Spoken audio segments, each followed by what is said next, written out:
Hey, DJ Mikey Mike with Direct Sound. Good to see you guys. Hey, I got a big problem. I've been going to a lot of these shows and I have just too much crap. My wife's on my back. She's like, you got to get rid of some of this stuff. So what I'm doing today is I got my light gear out. You can see back here. I got all my lighting rig out and I'm going to try to figure out exactly what I need and what I don't. Okay, we can go through and see what kind of stuff I have. Some of it's old school, some of it's new. Trying to kind of consolidate and get a nice, really crisp, clean light show without a lot of garbage. And so maybe you guys can help me out a little bit. Leave some comments down below. Let me know what you think. But we're going to go through it. I'm going to try to set it up just a little bit on the tripods and the on the trussing system. Next week I get my new crank-up trusses, the Global Truss crank-up trusses. I think they're the 132s. One of our DJ viewers out there gave me a tip and let me know which kind he was using. They look awesome. They're the crank-ups. I'll post that in the comments of which viewer that was, but I'm not quite sure. I've just been having a lot of problems with my Ultimate Support tripods here. They have a little holes in the top. I'm coming up with a cool little mounting system for the new Global Trusses, so you can actually mount your truss and mount additional lights on the top, and it'll be a little bit more user-friendly, I would say. So let's go over the lights real quick here and see what we got to work with, and then I'll set them up, and we won't turn them on, but at least get them up on the truss and see what I have to work with. Okay, and then what I need to do is I need to make the cables the perfect length for the truss system, so they're not all hanging all over the place. I've been having a lot of problems with just cable management lately, and I need to really focus my attention on that, because it's the worst thing for a bride to walk in the room and just see a big rat's nest of wires. So nice, clean, tight cable management, that's the way you want to do it. Make it very, very, very clean. Okay, looks like I'm running a little low on batteries here. Some equipment here is what I got.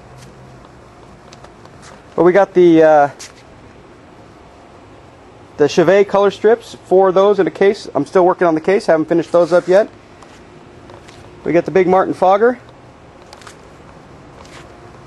We have a few switch panels, Elation, American DJ, kind of an off-brand and a Chevet strip. We got the moving heads and a Revo 3. We got the club laser, which is a really cool effect. I like that effect.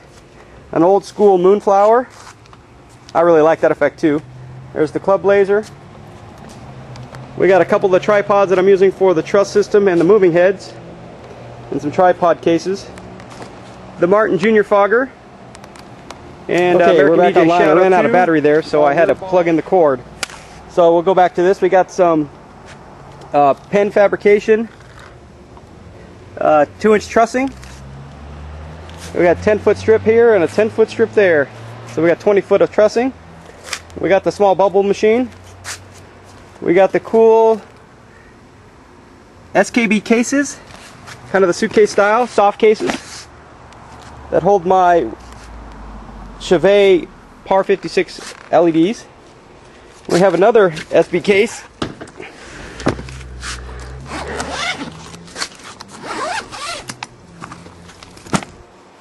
That has 2 more Revo 3s.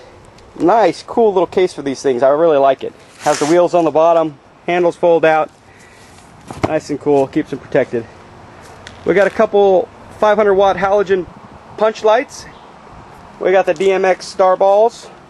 A couple Parcan standard pin spots. We have 2 Diversitronics strobe lights, but I think I have one more in the garage I didn't bring out.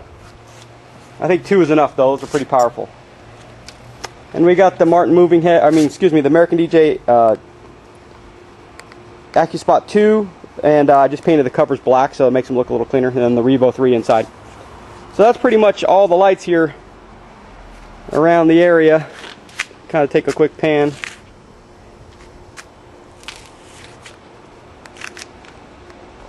That we're going to work with today, and we'll try to see if I can set them up and get rid of some of this junk.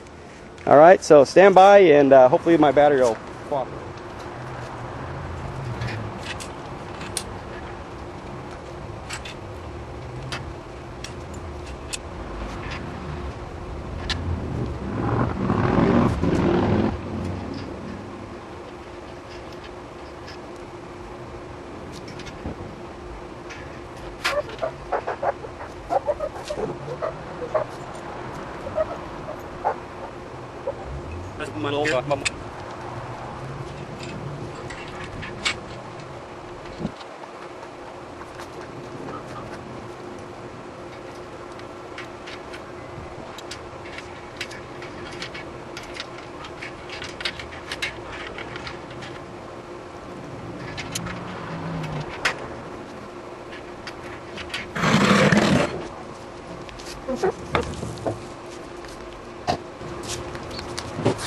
Okay, looks like I got everything set up. I think that's about all I want to set up today. It's about 110 out here right now, maybe 105. Good thing to know about the Revos, if you set your Revos in direct sunlight and the sun's coming down into your lens, that acts as a magnifying glass and you can catch your Revo on fire. So be very, very careful on how you place your Revos. That's why you saw me mount them down just for right now if it's in the sun. So during the day, if you're just doing a pre-setup, make sure you mount your lights down so you don't cause a fire. Okay, it has been known to happen. All right, so that's the setup. Let's get the camera over there and see what it looks like.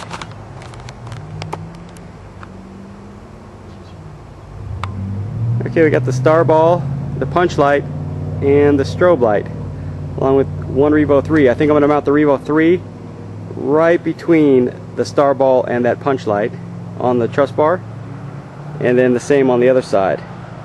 The moving head, I have enough room right underneath that power color strip. I don't know if that's what you think, if I should mount it on the truss and then crank that up. Also the other moving head right on the other side, right underneath the truss.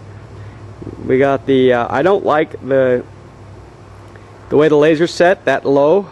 I think I'm going to try to figure out a way to mount it sideways right underneath the truss bar. Okay, and then we have the PARs on the ground for uplighting, along with the two strobes, or the two fog machines. And I'm not quite sure if I want to use that effect back there or not, the moonflower or not. I don't think it's necessary. And also on occasions we use the small bubble machine.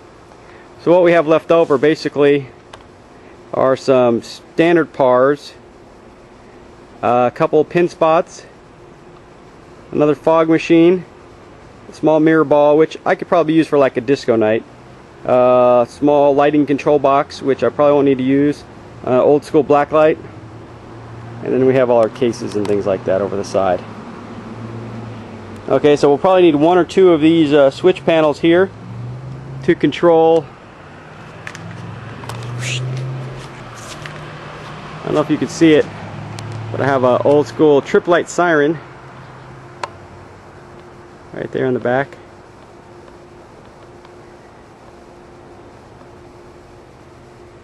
And that's this is Direct Sound's new light show, minus the truss, the new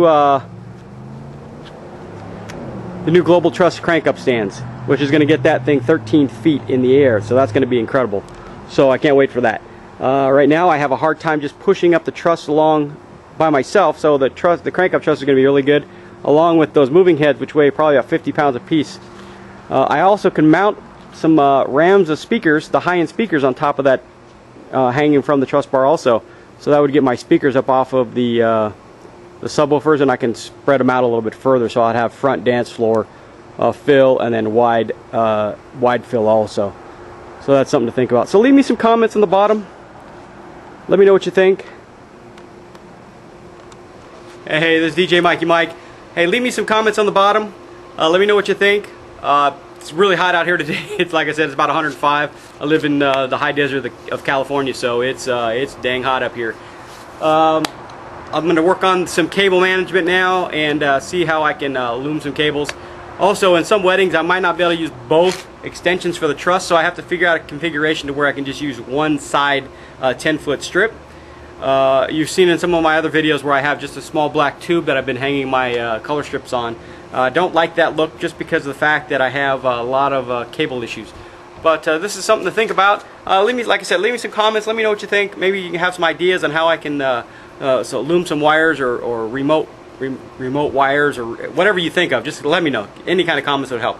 All right, this is DJ Mikey Mike, and I'm out. Have a great day.